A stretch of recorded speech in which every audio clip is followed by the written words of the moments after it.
Hoy, en Padres de la Iglesia, hablaremos de San Antonio Abad, también conocido como Antonio el Grande.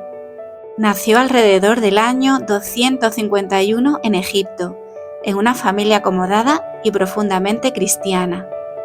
Su vida dio un giro radical cuando al escuchar en la Iglesia las palabras del Evangelio: si quieres ser perfecto, vende todo lo que tienes y dáselo a los pobres, de Mateo 19:21, decidió vender sus bienes, repartir el dinero entre los necesitados y dedicarse completamente a Dios.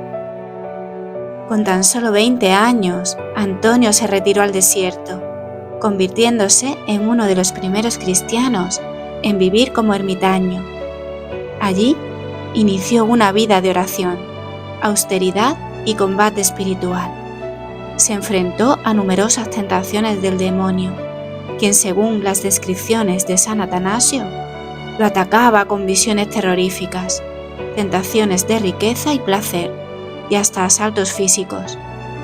Antonio, sin embargo, permanecía firme en la fe, fortaleciendo su alma en la oración y la penitencia. Lo curioso es que, aunque vivió en el aislamiento del desierto, su fama se extendió rápidamente. Muchos acudían a él en busca de consejo, de sanación y guía espiritual. Incluso emperadores como Constantino y sus hijos le escribieron pidiendo su consejo. A pesar de su notoriedad, Antonio siempre se mantuvo humilde y rehusó cualquier gloria mundana. San Antonio también desempeñó un papel importante en la lucha contra las herejías de su tiempo, apoyando a San Atanasio en la defensa de la fe contra el arrianismo. Falleció el 17 de enero del año 356, a la extraordinaria edad de 105 años. Su vida inspiró a miles a abrazar la vida monástica, y por ello es conocido como el padre del monacato cristiano. Entre las frases más impactantes atribuidas a él se encuentra: vi todas las redes del diablo tendidas por la tierra, y gemí diciendo: ¿quién podrá escapar de ellas? Y oí una voz que me dijo: la humildad. De la vida de San Antonio, escrita por San Atanasio, obispo. La vocación de San Antonio. Cuando murieron sus padres, Antonio tenía unos 18 o 20 años, y quedó él solo con su única hermana, pequeña aún, teniendo que encargarse de la casa y del cuidado de su hermana. Habían transcurrido apenas 6 meses de la muerte de sus padres, cuando un día en que se dirigía, según costumbre, a la iglesia, iba pensando en su interior cómo los apóstoles lo habían dejado todo para seguir al Salvador, y cómo, según narran los hechos de los apóstoles, muchos vendían sus posesiones y ponían el precio de la venta a los pies de los apóstoles, para que lo repartieran entre los pobres. Pensaba también en la magnitud de la esperanza que para estos estaba reservada en el cielo. Imbuido de esos pensamientos, entró en la iglesia y dio la casualidad de que, en aquel momento, estaba leyendo aquellas palabras del Señor en el Evangelio: si quieres ser perfecto, ve a vender lo que tienes, dalo a los pobres y tendrás un tesoro en el cielo. Luego ven y sígueme.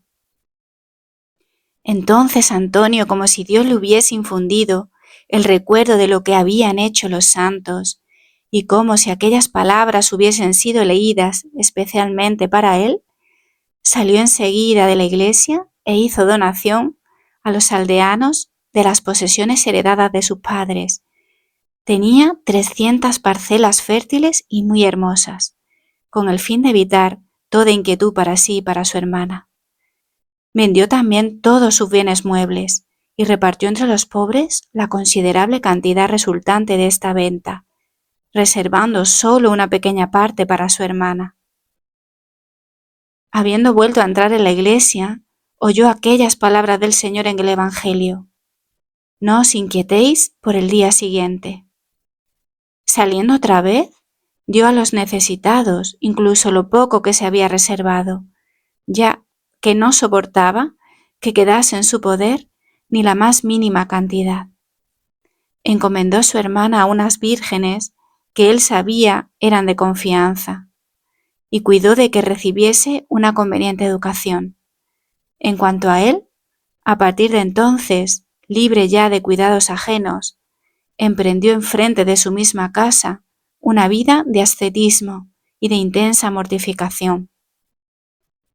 Trabajaba con sus propias manos, ya que conocía aquella afirmación de la Escritura: si alguno no quiere trabajar, que tampoco coma.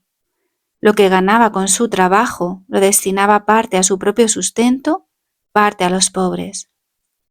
Oraba con mucha frecuencia, ya que había aprendido que es necesario retirarse para orar sin cesar. En efecto, ponía tanta atención en la lectura que retenía todo lo que había leído hasta tal punto que llegó un momento en que su memoria suplía los libros. Todos los habitantes del lugar y todos los hombres honrados, cuya compañía frecuentaba, al ver su conducta, lo llamaban amigo de Dios, y todos lo amaban como a un hijo o como a un hermano.